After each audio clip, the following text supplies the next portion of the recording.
2 తారీఖు వాళ్ళు అప్లికేషన్ పెట్టుకుంటే 3 తారీఖు పోలీసులు తిరస్కరించారు. 4 తారీఖు హీరో కానీ హీరోయిన్ కానీ సినిమా ప్రొడ్యూసర్స్ కానీ ఎవరు థియేటర్ రావడానికి వీల్లేదు. ఈ థియేటర్లో మేము సెక్యూరిటీ ఇవ్వలేము. ఈ థియేటర్కు ఉన్నది ఒకటే దారి. ఈ దారిలో ఇంతమంది వేలాది మంది అభిమానులు వచ్చినప్పుడు మేము కంట్రోల్ చేయలేము, వద్దు అని తిరస్కరించారు.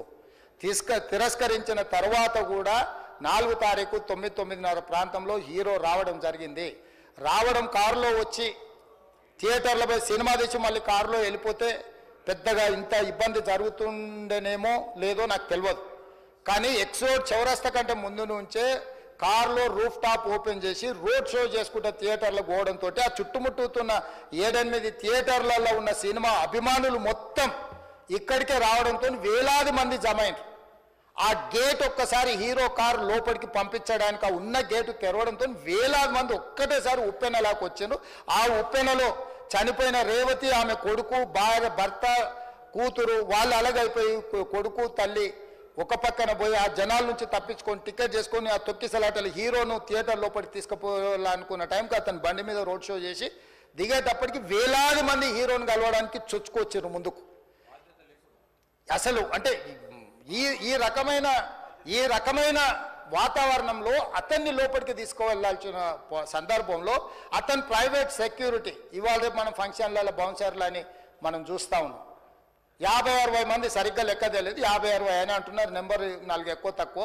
ఆ బౌన్సర్లు అందరు మీదికి వచ్చే అందరు అభిమానులను విపరీతంగా అడ్డంగా ఎట్ల పడితే అట్లా తోయడంతో అటు నుంచి అభిమానులు హీరోని చూడాలి, కలవాలని ఒకవైపు నుంచి వాళ్ళని హీరో దగ్గరికే రానియొద్దని ఆయన ప్రైవేట్ సెక్యూరిటీ వెనక్కి నెట్టడం వల్ల ఈ తొక్కిసలాటలో హీరో థియేటర్కి వెళ్ళి లోపలికి వెళ్ళి చూసినాక పోలీసులు ఈ మొత్తం క్రౌడ్ని ఈ మొత్తం అక్కడ ఉన్న జమైన జనాలను అందరిని కూడా తీస్తే ఒక తల్లి కొడుకు అక్కడ శవాలుగా పడి ఉన్నారు. ఆ తల్లి అంత తొక్కిసలాటలు కూడా నేను ఆ వీడియో చూసిన ఆ తల్లి లోపలికి వచ్చినప్పుడు కొడుకు చేయి పట్టుకొని ఎంత జాగ్రత్తగా కొడుకుని తీసుకొని వస్తుందో తల్లి ప్రేమ ఎట్లుంటుందో అక్కడ నాకు చూసి నాకు అర్థమైంది. ఆ శవాలుగా మారిన తల్లి కొడుకు చెయ్యి ఇడవలే అధ్యక్ష, అట్లే చెయ్యి బిగ్గర పట్టుకొని పోలీసు వెళ్ళి చూస్తే ఆ తల్లి ఆ పిల్లగాడు ఆ తల్లి ఆ చెయ్యి వదలకుంటే కన్నబిడ్డను పట్టుకుని తల్లి చచ్చిపోయింది అధ్యక్ష. అట్లాంటి సిచ్యువేషన్లో పోలీసులు తల్లిని కొడుకుని హాస్పిటల్కి అక్కడ ఫస్ట్ ఎయిడ్ ట్రీట్మెంట్ చేసిండ్రు. పోలీసులు ఏం డాక్టర్లు కాదు, హుటాహుటిన తరలించిండ్రు. హాస్పిటల్కి వెళ్ళిన తర్వాత తల్లి చచ్చిపోయింది, పిల్లోడు కోమాలు ఉండు. ఆల్మోస్ట్ పోలీసులు పిల్లవాడు కూడా చచ్చిపోయింది అనుకున్నారు. బ్రెయిన్ డెడ్ అయింది, ఆక్సిజన్ అందక ఆ అబ్బాయికి. సో ఆ సిచ్యువేషన్లో వెనక్కి పోలీసులు వచ్చి హీరో గారికి విషయాన్ని తెలియజేసి హీరో గారు వెళ్ళిపోతే హీరో ఎందుకు వెళ్ళిపోవాలనుకున్నారు పోలీసులు అంటే ఇంకా వేలాది మంది అభిమానులు అక్కడనే ఉన్నారు. హీరో గారు థియేటర్లో కూర్చొని ఉండడం వల్ల సినీ ప్రముఖులు ఉండడం వల్ల ఈ బయట జమైన వేలాది మంది అభిమానులు అక్కడ నుంచి పోకుండా అక్కడనే ఉండడంగా థియేటర్ లోపల కూడా బాల్కనీలో టాప్ బాల్కనీలో హీరో కూర్చుంటే కింద నేల కింది నుంచి పై వరకు వెనక్కి తొక్కుట పైకెక్కి హీరో చేతులు కలపాలని కోతులు ఎగబడ్డట్టు కోట మీదకి కోతులు ఎగబడ్డట్టు ఉల్టా పైకి తొక్కిసలాట జరిగింది అధ్యక్ష.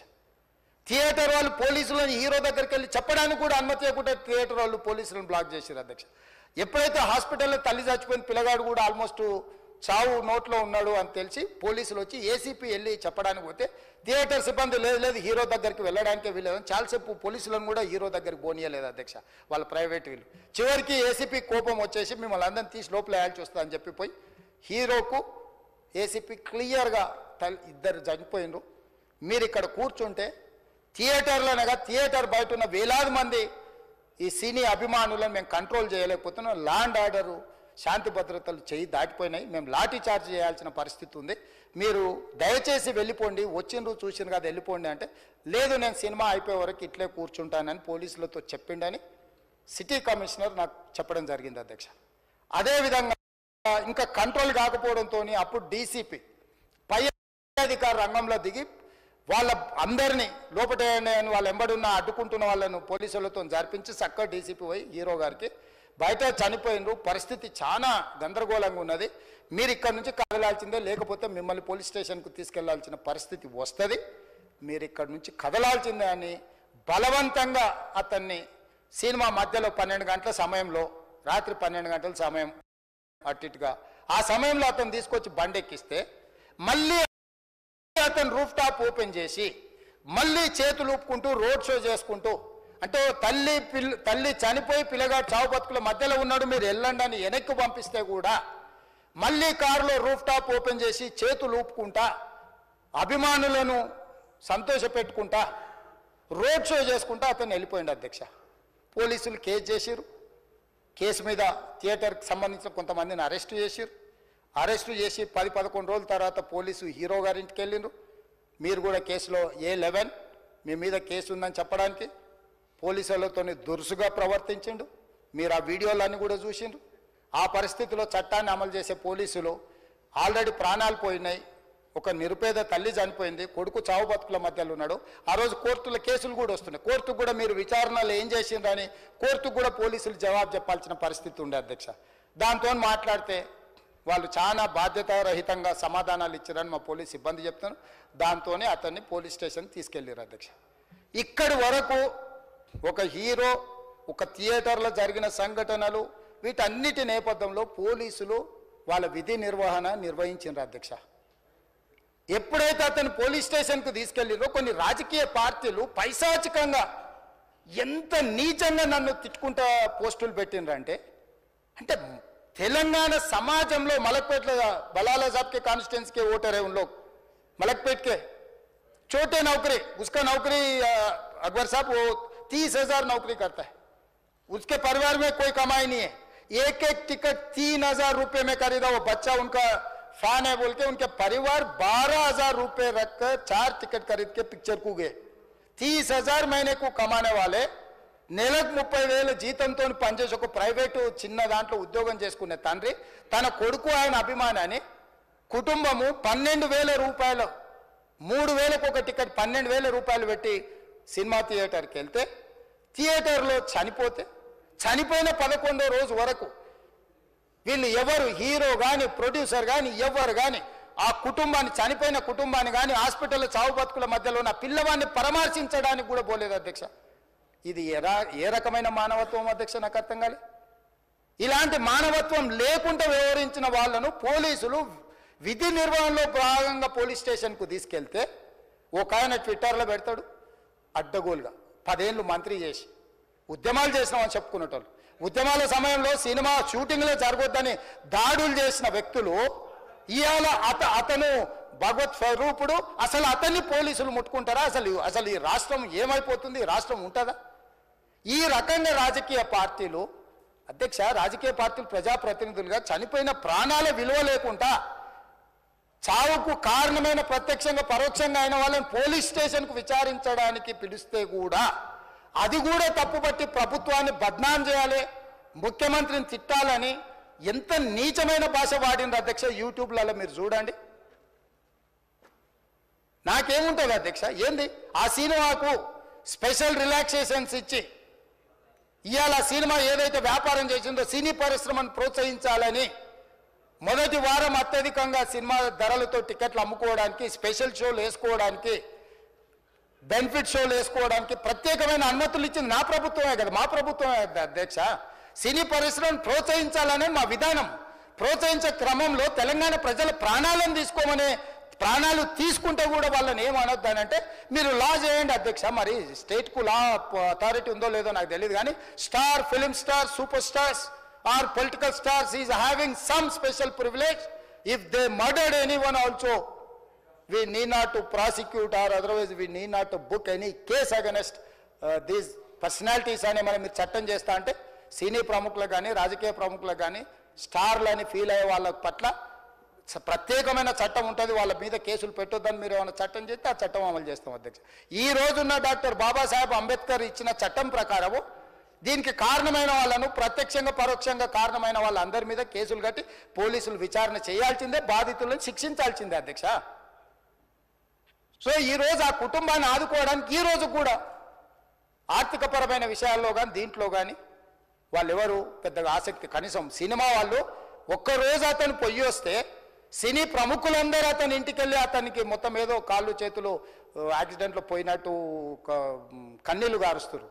ఈ సినీ ప్రముఖులు ఒక్కరైనా హాస్పిటల్కి పోయినరా అధ్యక్ష?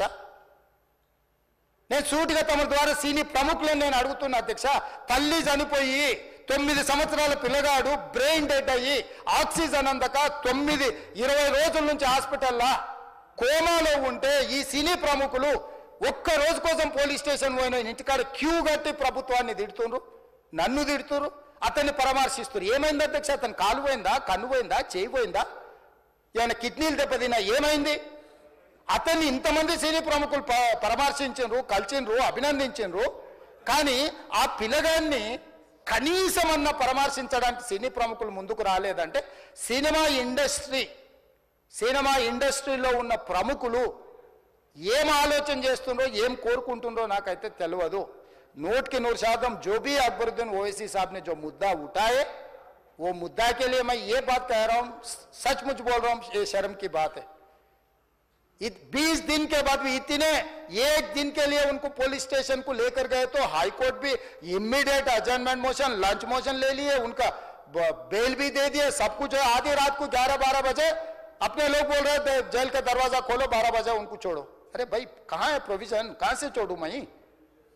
कोई मेरा घर का मामला नहीं है. मेरा घर का मामला है तो मेरा गेट निकाल के आने वाले जाने वाले को मैं बोल सकता हूं. जेल का दरवाजा मेरा हाथ में नहीं है, कानून के हिसाब से चलाने का है मेरे को. रात 12 बजे अरे वो फिल्म स्टार है उसको छोड़ दो.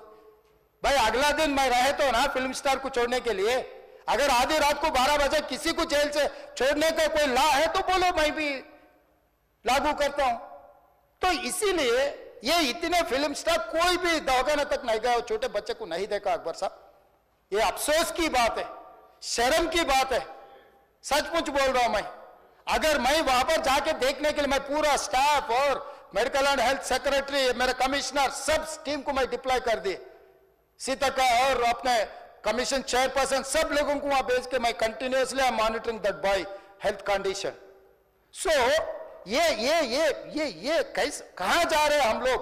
भाई उन लोगों को जिम्मेदारी दी नहीं है, हम समझ भी सकते है नहीं है वो बात अलग है. मगर कुछ पॉलिटिकल पार्टीज 10-10, 20-20 साल जो रिप्रेजेंट किए, मंत्री किए, वो लोग मुझे गाली दे रहे हैं. उसके ऊपर कैसा केस लगाते हैं? वो मेरा दोस्त है. भाई आपके लिए, आपके दोस्त के लिए कोई नया कानून बनाना है तो बनाओ, देखेंगे. अरे आपके दोस्त रहे तो 12 खून माफ है क्या? मेरा भाई के लिए भी माफ नहीं है, आपके लिए कहां से माफ करूं मैं? मेरा परिवार के लिए भी कोई नया कानून नहीं है.